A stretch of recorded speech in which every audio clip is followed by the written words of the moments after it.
where does this all go with value-based reimbursement over the next, 5, 10, however many years it's going to take to actually get there at scale, which I think everyone agrees it makes sense.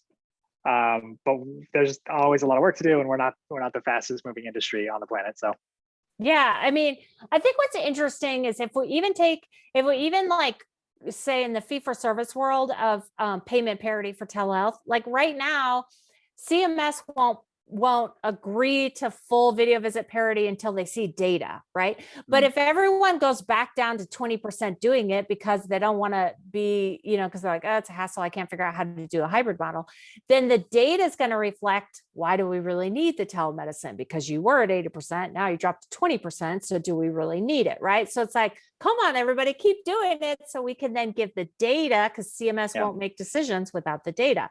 Now, in the value-based space, I think what's cool about the value-based space is that you come at it and not necessarily a health system going after value-based. The problem with like hospitals and health systems, and they don't have a good sense of what their actual costs are. It's just not like, I'd ask that question as a telemedicine person.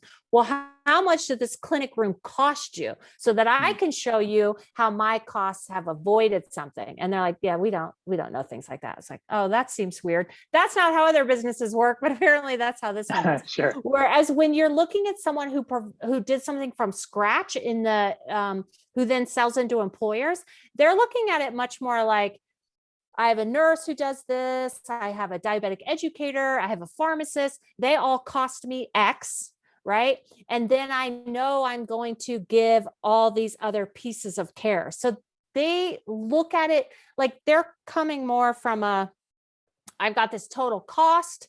I know that I could have this many people on a panel, and I know then that'll require me to do this amount of care.